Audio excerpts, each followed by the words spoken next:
El concepto de redención es uno de esos pilares de la fe, pero no es solo una palabra religiosa, para nada. Es una idea que tiene el poder de cambiar por completo un estatus, tanto legal como espiritual.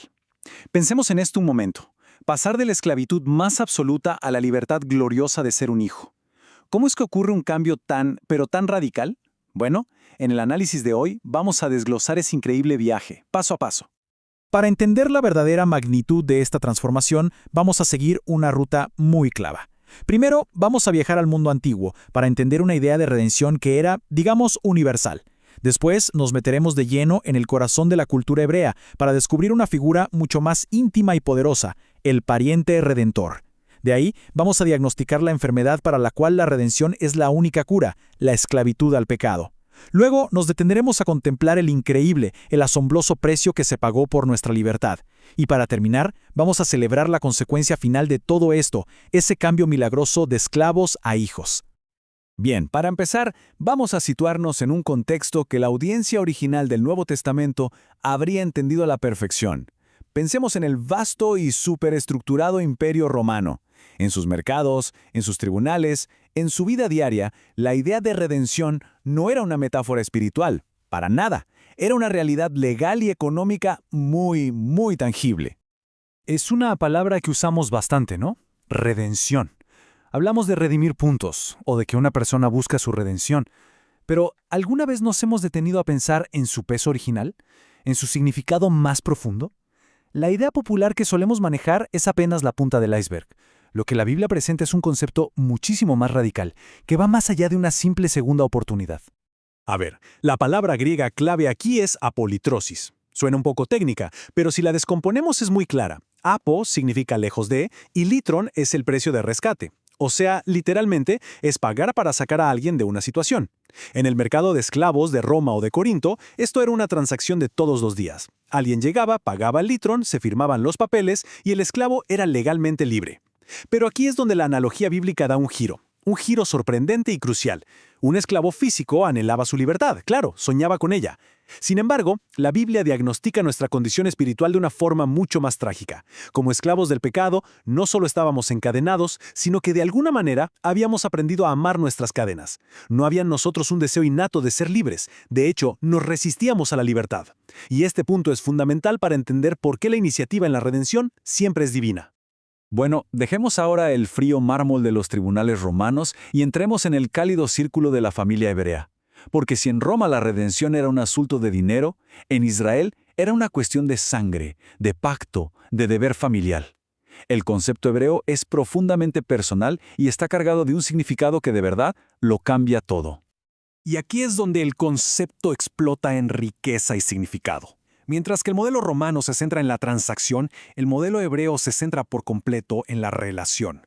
Lo que en Roma era una compra-venta, en la cultura hebrea era una obligación sagrada del pariente más cercano, el goel. No se trataba solo de pagar un precio, no, sino de restaurar el honor de la familia, de proteger al vulnerable, de vengar al oprimido. El contraste no podría ser más grande. Pasamos de una liberación impersonal a un rescate por amor. El Joel era literalmente el pariente redentor, y para poder actuar como tal debía cumplir dos condiciones. Tenía que ser un pariente cercano y tenía que tener los medios para redimir. Era, por así decirlo, la red de seguridad social y legal de Israel, instituida por Dios mismo. Su deber era intervenir cuando un familiar perdió su tierra o era vendido como esclavo o incluso si era asesinado. Ahora, pensemos en esto por un segundo. La encarnación de Cristo, el hecho de que se hiciera hombre, fue el acto por el cual se convirtió legalmente en nuestro pariente más cercano. Al tomar nuestra naturaleza, se posicionó para ser nuestro Joel, nuestro redentor familiar. Las responsabilidades del Goel se pueden resumir en tres funciones clave. Primero, liberar. Si un pariente se vendía como esclavo por deudas, el Goel debía pagar su rescate. Cristo paga nuestra deuda infinita con Dios. Segundo, vengar. Era el vengador de la sangre. Y esto no es en un sentido de revancha, sino de justicia. Debía asegurarse de que la muerte de un inocente no quedara sin castigo. Cristo en la cruz vence a la muerte y a Satanás, a quien la Biblia llama homicida desde el principio. Y tercero, preservar.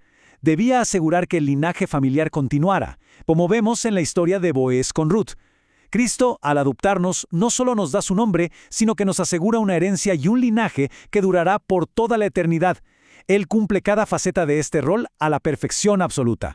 Y ojo, esta esperanza en un redentor familiar no es una idea que apareció tarde. Cientos de años antes de los profetas, en uno de los libros más antiguos de la Biblia, encontramos a Job, un hombre que lo ha perdido absolutamente todo: su familia, su salud, su reputación. Y desde ese pozo de sufrimiento, declara con una fe que es simplemente asombrosa: yo sé que mi Goel, mi Redentor, vive. En su momento de mayor oscuridad, Job no apela a un Dios lejano, sino a un pariente celestial, que tiene el deber y el poder de levantarse y de vindicarlo. Es sin duda una de las declaraciones de fe más conmovedoras de toda la Escritura. Hemos hablado del Redentor, pero esto nos lleva a una pregunta inevitable. ¿De qué exactamente necesitábamos ser redimidos?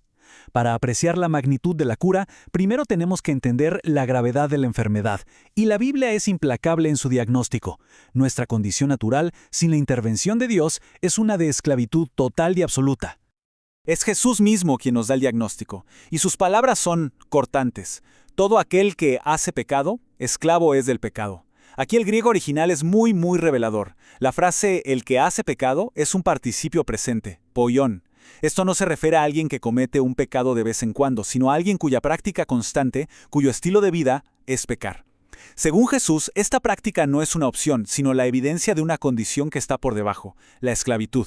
No es que pequemos y luego nos volvemos esclavos, es que somos esclavos y por eso pecamos. El pecado es nuestro amo por defecto. Y esta esclavitud no es a una idea abstracta o a una debilidad personal. No, el apóstol Pablo la describe como estar bajo la potestad de las tinieblas.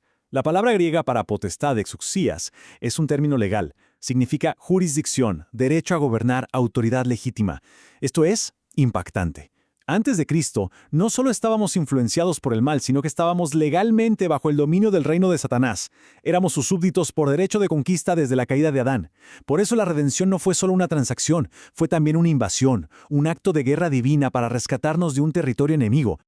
Para ilustrar esta falta total de autonomía, Martín Lutero usó una imagen muy gráfica, muy provocadora. Dijo que la voluntad humana es como una bestia de carga, y no puede estar sin jinete. Si Dios la monta, va a donde Dios quiere. Si Satanás la monta, va a donde Satanás quiere. Lo crucial de la analogía es que la bestia no elige a su jinete. Por naturaleza, nacemos con Satanás en la silla. Nuestra voluntad está cautiva, no es libre para elegir el bien por sí misma. La redención es el acto por el cual Dios desmonta al tirano y toma las riendas. Habiendo establecido la profundidad de nuestra esclavitud, una cautividad legal, espiritual y total, la siguiente pregunta es inevitable y urgente. Si no podíamos liberarnos, ¿qué precio se tuvo que pagar? ¿Cuál fue el costo de un rescate tan monumental? Esta es la pregunta que está en el corazón mismo del Evangelio, porque en cualquier sistema legal, antiguo o moderno, la redención exige el pago de un precio. Nuestra libertad no fue gratis, se pagó un litron, un rescate, pero su valor es de una magnitud que desafía toda comprensión humana. El apóstol Pedro nos da la respuesta de forma directa, contundente. Nos dice que nuestro rescate no se pagó con cosas corruptibles, como oro o plata. Pensemos en esto un segundo. Los metales más preciados para la humanidad, la base de todas las economías del mundo, son completamente inútiles para esta transacción. El precio fue algo de otra categoría por completo: la sangre preciosa de Cristo. La palabra griega para preciosa es timio, que no solo significa valiosa, sino que implica un honor y una dignidad que le son propios. Se pagó con una vida de valor incalculable. Y aquí está la lógica divina detrás de todo esto. ¿Por qué se necesitaba un precio tan alto?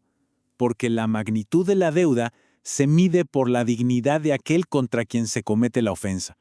Nuestro pecado, al ser una rebelión contra un Dios infinitamente santo y majestuoso, generó una deuda de carácter infinito.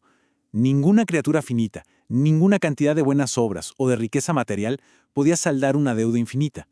La única solución posible era un pago de valor igualmente infinito: la vida del Dios hombre Jesucristo ofrecida en sacrificio. El teólogo puritano Thomas Watson lo expresó de una forma que es inolvidable. Una gota de esta sangre es más valiosa que 1000 mundos. Y esto no es una hipérbole poética, es una verdad teológica profunda. El valor del sacrificio de Cristo no reside en el líquido físico, sino en la dignidad infinita de la persona que lo ofreció. Porque quien murió en la cruz No fue solo un hombre bueno, fue el eterno Hijo de Dios. Y por eso su sacrificio tiene un mérito infinito, suficiente para pagar la deuda de todos los que confían en Él a lo largo de toda la historia. Muy bien, hemos diagnosticado la enfermedad, la esclavitud. Hemos contemplado el precio de la cura, la sangre de Cristo. Ahora llegamos a la parte más gloriosa de esta historia, el resultado. Porque la redención es muchísimo más que una simple liberación. No solo nos saca de la casa de esclavos, nos introduce en el palacio del rey como hijos e hijas. Implica un cambio de estatus radical, total. El apóstol Pablo resume esta nueva realidad de una forma increíblemente personal. Fíjense que no dice ya no son esclavos, en plural. Lo escribe en segunda persona del singular. Así que tú ya no eres esclavo. Lo hace a propósito, para que cada creyente lo lea y se lo apropie. La frase griega para ya no o que ti es súper enfática. Significa nunca más, de ninguna manera. Es un cambio de estatus legal, permanente e irreversible. Dejamos de ser un doulos, que es la palabra griega para el tipo de esclavo más bajo, considerado propiedad, para convertirnos en un huios, un hijo con todos los derechos, privilegios y acceso a la herencia familiar. El término teológico para este cambio de estatus es adopción, que en griego es huiothesia y literalmente significa colocación como hijo. Para la audiencia de Pablo en el Imperio Romano, esto tenía un significado legal inmenso. La adopción romana era un acto notarial muy solemne. El adoptado era transferido de su antigua familia a la nueva. Se borraban todas sus deudas anteriores, recibía el nombre de su nuevo padre y se convertía en heredero legal con los mismos derechos que un hijo biológico. Era una transferencia de identidad irrevocable. Y espiritualmente, esto es precisamente lo que Dios hace por nosotros. Borra nuestro pasado, nos da su nombre y nos garantiza una herencia eterna. Y aquí es vital que entendamos correctamente qué es esta nueva libertad. La cultura moderna define la libertad como la ausencia de restricciones, la autonomía para hacer lo que uno quiera. Pero desde la perspectiva bíblica, eso no es libertad. Eso es precisamente la definición de la esclavitud al pecado. La verdadera libertad cristiana no es una licencia para pecar, es una liberación del dominio del pecado para tener la capacidad de hacer aquello para lo que fuimos diseñados, amar, obedecer y disfrutar de Dios libre y gozosamente. Martín Lutero capturó esta tensión en una de sus frases más famosas, una brillante paradoja. Él dijo: un cristiano es el más libre señor de todos, y no está sujeto a nadie. Un cristiano es el más dúctil siervo de todos, y está sujeto a todos. ¿Qué significa esto? Significa que por nuestra posición en Cristo somos totalmente libres de la ley, del pecado y de la muerte. Pero por amor a Cristo y a nuestro prójimo, usamos esa misma libertad no para servirnos a nosotros mismos, sino para convertirnos voluntariamente en siervos de los demás. Así que terminamos con la pregunta que define la vida cristiana. ¿Cómo puede una persona ser simultáneamente completamente libre y completamente sierva? La respuesta no es una fórmula, sino una persona, Jesucristo. Él fue el hombre más libre que jamás haya existido, y aún así vivió como siervo de todos. Vivir en esa paradoja, en esa tensión gozosa entre la libertad y el servicio, es la esencia misma de lo que significa haber sido redimido.